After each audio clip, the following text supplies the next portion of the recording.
মনোবীক্ষণ polyclinic, চিকিৎসার জগতে এক দশক। এখন এখানে সব বিষয়ে ডাক্তারবাবু একসাথে তলায়। ফোন করুন 7477999515 এই নম্বরে। এই তীব্র দাবদাহে নাজেহাল স্কুল পড়ুয়া থেকে সবাই। পড়ুয়াদের কথা মাথায় রেখে সরকারি স্কুলের সমস্ত ক্লাসরুমে বসলো এসি। এমনই নজিরবিহীন উদ্যোগ স্কুলের। Laptop, desktop, CCTV, printer, AC, HP, Dell, Canon, CP plus, Hikvision ইত্যাদির authorised dealer Delta computer, Khagra, Baharampur. আমাদের এইচপি শোরুম এখন রানীবাগানে। ক্লাসরুমে এসি? না, কোনো বেসরকারি স্কুল নয়। কথা হচ্ছে মুর্শিদাবাদ জেলার কান্দির রসরা অম্বিকা উচ্চ বিদ্যালয়ের। শিক্ষকদের দাবি, তীব্র গরমে নাজেহাল বাচ্চারা। গরমের ছুটি মিটলেও স্কুলে আসতে চাইছে না অনেকেই। তাই পড়ুয়াদের কথা ভেবে 3,75,000 টাকা চাঁদা তুলে এসি বসানো হচ্ছে স্কুলে। ক্লাস করতে এমনিতে আমাদের অসুবিধা হচ্ছিল, অনেকে অ্যাটেন্ডেন্সও কম থাকছিল। এতে আমাদের স্কুল থেকে যে উদ্যোগ নেওয়া হয়েছিল এসির জন্য, সেটা আমরা সুস্থভাবে ক্লাস করতে পারছি। এটা আমাদের আরামদায়ক পরিস্থিতিও তৈরি হয়েছে এর জন্য। এই স্কুলের শিক্ষক মশাইরা এসি বসিয়ে দিয়েছে, আমাদের এবার ক্লাস করতে খুব ভালো লাগছে এবং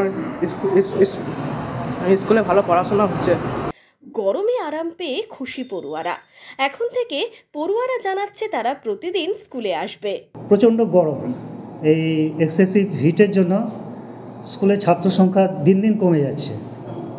বিশেষত আমাদের এই দোতলার ঘরগুলোতে থাকাই যায় না, এমনি ছাত্র কম আসছে এবং যারা আসছে অতিরিক্ত গরমের জন্য তারা কিন্তু ক্লাস ঠিক মনোযোগ দিয়ে করতে পারছে না এবং থাকতেও পারছে না।